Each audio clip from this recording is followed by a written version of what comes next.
phénix sont des créatures fascinantes.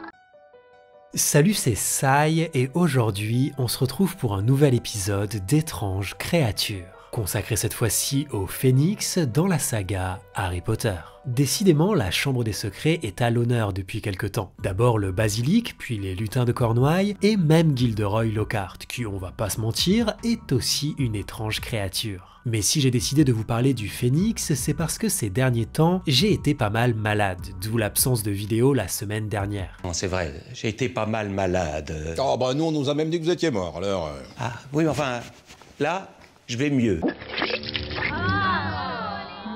Je me suis donc dit que d'une certaine manière, ce serait thérapeutique de m'intéresser à cette créature capable de guérir tous les maux. Alors dans cette vidéo, je vais commencer par vous parler du phénix en général à travers l'ouvrage de Norbert Dragono, Vie et habitat des animaux fantastiques. Puis on s'intéressera plus en détail à Fumsec, son rôle dans l'histoire et sa relation hors du commun avec Albus Dumbledore. On fera même un petit détour par la saga des animaux fantastiques et finalement il sera temps de s'intéresser à sa conception pour le cinéma. Alors on n'attend pas une minute de plus, c'est parti pour un nouvel épisode d'Étranges créatures.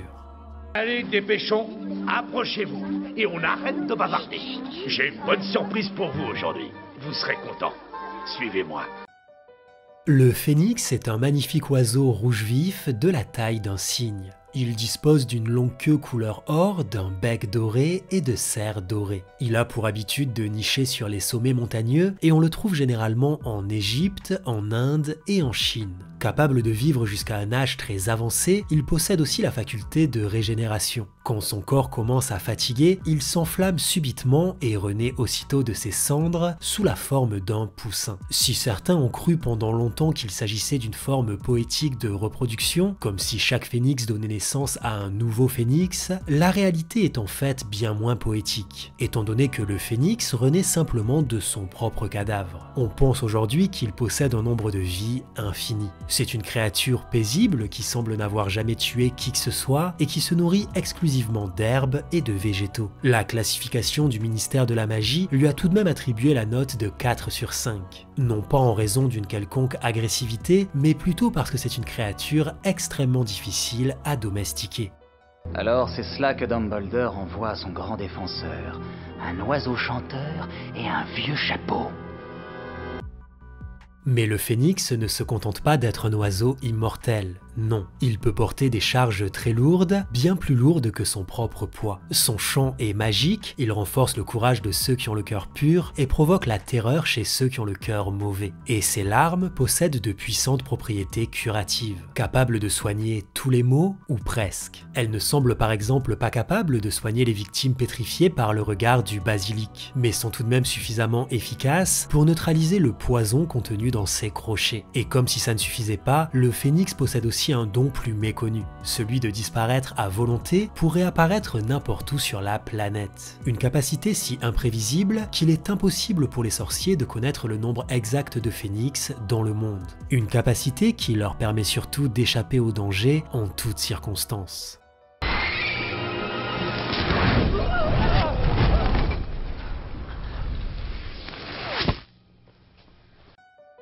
Le phénix partage d'ailleurs ce don avec une seule autre créature connue, le dirico, un oiseau rondelé originaire de l'île Maurice, incapable de voler et particulièrement craintif. Pour la petite anecdote, il fut un temps où les Moldus avaient connaissance de l'existence du dirico, qu'ils avaient surnommé le dodo. Mais ignorant sa capacité à disparaître, ils sont convaincus d'avoir provoqué son extinction à force de le chasser. Ce malentendu étant à l'origine de la prise de conscience du danger de la chasse intensive pour certaines espèces, la Confédération internationale des sorciers a jugé préférable de ne pas informer les Moldus que le dirico continuait bel et bien d'exister. Le dirico a donc sauvé indirectement de nombreuses espèces et continue, à l'instar du phénix, de vivre caché des humains et du danger. Enfin, il semblerait cependant que certains phénix recherchent la compagnie de certains sorciers. Vous l'aurez compris, il est temps de parler de Fumsec, un phénix hors du commun qui s'est lié d'amitié avec un sorcier, lui aussi hors du commun, Albus Dumbledore.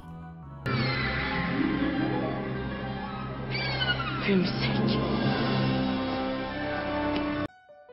Il est plutôt rare qu'un phénix se lie d'amitié avec un sorcier. Dans le monde de la magie, il n'en est fait mention que de deux. Flamèche, le phénix qui sert de mascotte à l'équipe néo-zélandaise de Quidditch et dont on ne sait absolument rien, et Fumsec, le phénix qui tient compagnie à Albus Dumbledore dans son bureau à Poudlard. On peut noter que le nom anglais de Fumsec est très différent et qu'il fait référence à une figure anglophone connue pour avoir planifié la conspiration des poudres en 1605. Il fut capturé alors qu'il s'apprêtait à faire sauter la Chambre des Lords et fut condamné à mort. Mais il sauta de l'échafaud où il devait être pendu et se brisa la nuque, évitant ainsi le supplice de la pendaison. C'est d'ailleurs bien Fumsec qui est à l'origine du nom de l'Ordre du Phénix, comme si Dumbledore et le Phénix ne faisaient plus qu'un dans l'imaginaire collectif, mais aussi pour souligner l'aspect immortel de la résistance. Au cours de sa longue existence, seulement 2 de ses plumes ont été prélevées pour créer 2 baguettes, celle de Lord Voldemort et celle d'Harry Potter,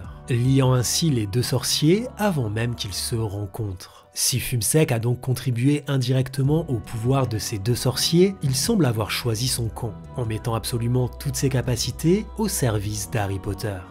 Ils sont capables de transporter des charges très lourdes et leurs larmes ont de grands pouvoirs de guérison.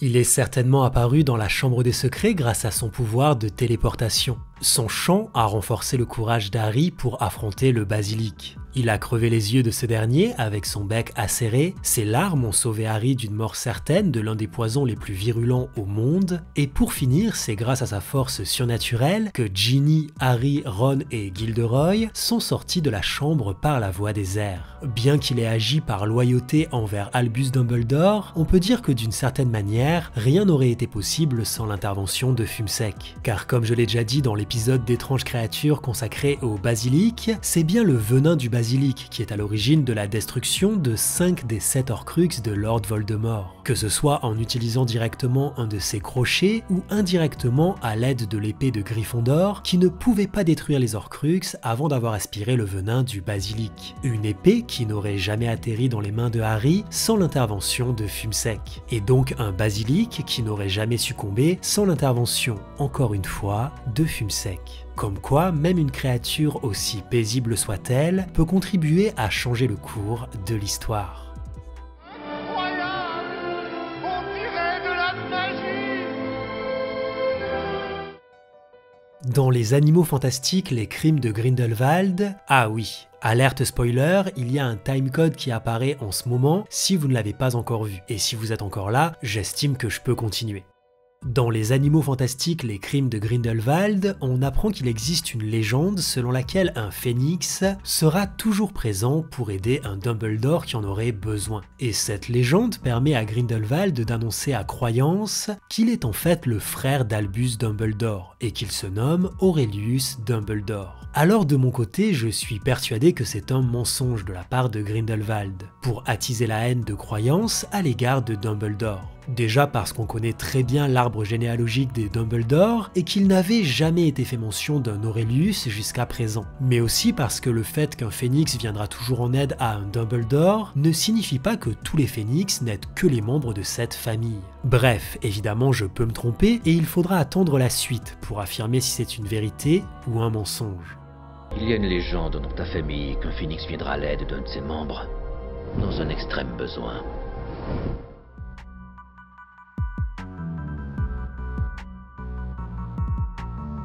Quoi qu'il en soit, j'apprécierais vraiment que le phénix qu'on voit à l'écran à ce moment-là soit Fumsec, car au vu de son importance dans le récit, il serait bienvenu de découvrir à l'écran sa rencontre avec Albus.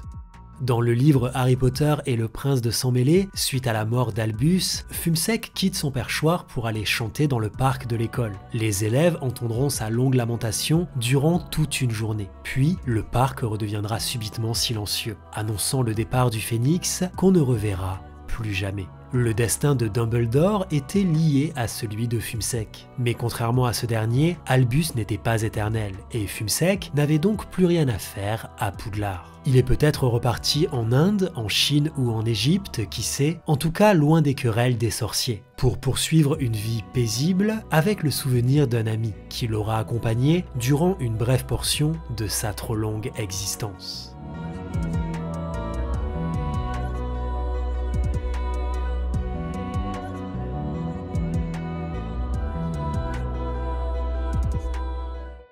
Pour donner vie à Fume Sec au cinéma, les concepteurs se sont intéressés à de vrais oiseaux en plus des représentations classiques du phénix. Fume Sec est donc un mélange de plusieurs rapaces, notamment les pigargues et les vautours. S'il est plus proche du pigargue quand il est dans la force de l'âge, sa ressemblance avec le vautour est davantage prononcée quand il est prêt à s'embraser ou quand il n'est qu'un fébrile oisillon, notamment en allongeant son cou et en lui ajoutant de nombreuses rides. Les plumes de sa queue, quant à elles, proviennent de divers faisans. Sa palette de couleurs va de l'orange roussi au rouge foncé pour donner un aspect feu avec des nuances dorées sur son ventre, car la plupart des oiseaux ont tendance à avoir des plumes plus foncées sur le ventre. Son cou est quant à lui orné d'un panaché d'orange bordé d'or, pour évoquer une allumette brûlée, tandis que l'oisillon sera un simple mélange de rouge rosâtre et du gris de ses cendres.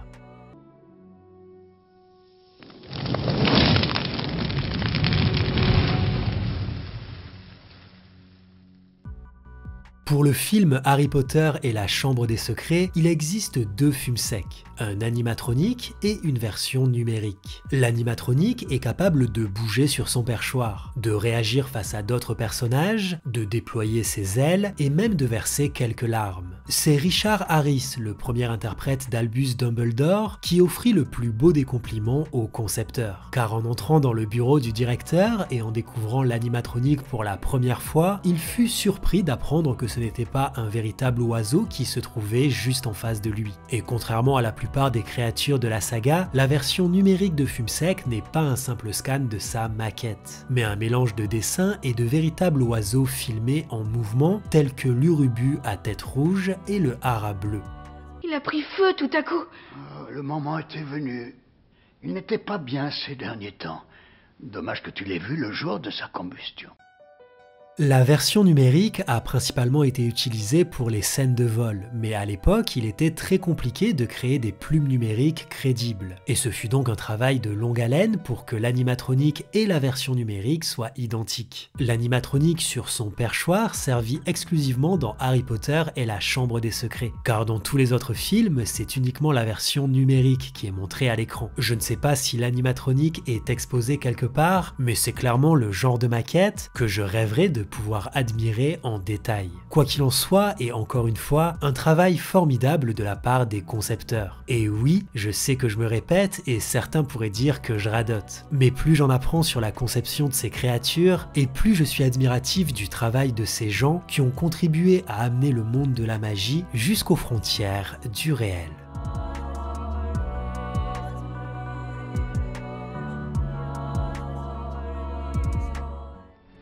Tu as été formidable, Fume Sec.